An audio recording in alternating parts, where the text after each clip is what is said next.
Corona virus ने सारी दुनिया को अपनी लपेट में ले लिया है, लेकिन हिंदुस्तान अब तक उस बड़े खतरे से महफूज है।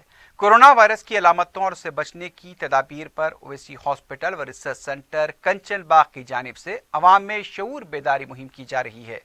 ओवैसी हॉस्पिटल की डॉक्टर ज्योति वाधवा, जो शुगरोथायराइड के इलाज की माहिर है, उन्होंने बताया कि कोरोना वायरस जिसने दुनिया के कई ममालिक को अपनी लपेट में लिया है, हिंदुस्तान बिलखुसूस हैदराबाद में उसके चंद पॉजिटिव केसेस की रिपोर्ट की गई है। यह दरअसल इब्तदाई नौयत की खांसी, जुकाम, सर्दी, नज़ला, नाक बहने, सुर्ख आंखें होने जैसी अलामात के साथ शुरू होता है। बिलखुसूस जो अफराद बैरूनी ममालिक के सफर से वापस हो रहे हैं, अगर उनमें इस नौयत की अलामतें देखी जा रही हैं और उनका बुखार कम नहीं हो रहा है, तो उन्हें फौरी डॉक्टर से रुजू होना चाहिए। सो बेसिकली जितनी इस वायरस के बारे में या इस डिज़ीज़ के बारे में बहुत ज़्यादा दहशत फैलाई गई है, उससे इतना ज़्यादा डरने की ज़रूरत नहीं है।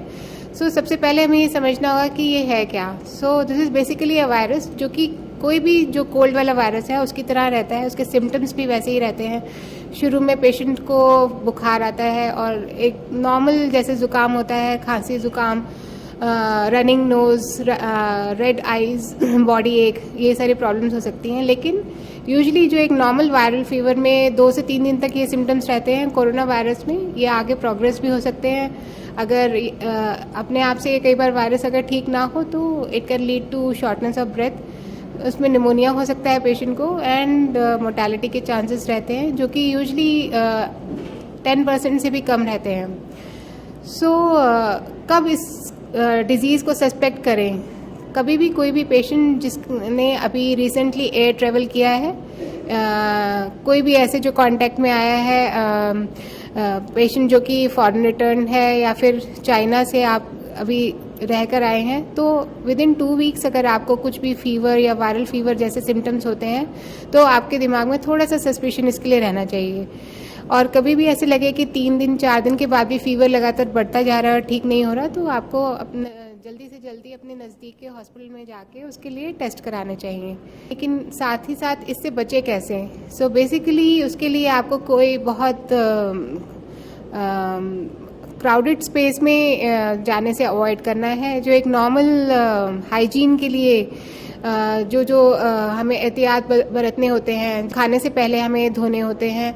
अगर आपके पास कोई भी हैंड स्क्रब है या बच्चों के पास ऐसे स्कूल में है और बार बार अगर वो हैंड वॉश नहीं कर पाते हैं तो हैंड स्क्रब को भी यूज़ कर सकते हैं।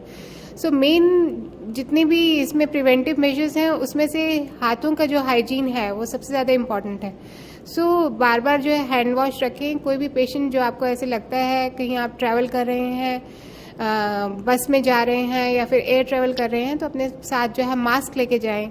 मास्क के जो है आउटर सरफेस को ज़्यादा टच ना करें। कहीं आपको ऐसे पेशेंट दिख रहा है जिसको बहुत स्नीजिंग हो रही है, छींकें आ रही हैं, उसके बिल्कुल डायरेक्ट कांटेक्ट में ना रहें। या फिर कोई विजिबली आपको जो है दिख रहा है कि सांस लेने से में किसी को तकलीफ हो रही है, तो इस तरह के पेशेंट से आप थोड़ी सी दूरी बना के रखें। और घरों में वही है जो इन जनरल किसी भी वायरल डिजीज़ से बचने के लिए पूरी आप अपने जो है घर में हाइजीन बना के रखें। रोज़ की जो सफाई होती है, कहीं पे भी घर के बाहर या घर के अंदर कूड़ा वगैरह इकट्ठा नहीं होना चाहिए। आपके कपड़े रोज़ जो है आप धुले हुए पहने। अपने वाटर हाइड्रेशन का ख्याल रखें, पानी वगैरह नियमित पिए। और जैसे कि मैंने बताया कि कभी भी अगर आप के घर में आप खुद या कोई भी नेबरहुड में एयर ट्रैवल करके आने के बाद अगर कोई इस तरह से बीमार पड़ा है तो उसके लिए थोड़ा सा आपको डाउट रहना चाहिए। और अगर वो ठीक नहीं हो रहा है तो आपको एकदम कहीं भी मेडिकल प्रैक्टिशनर को जाके दिखाना है।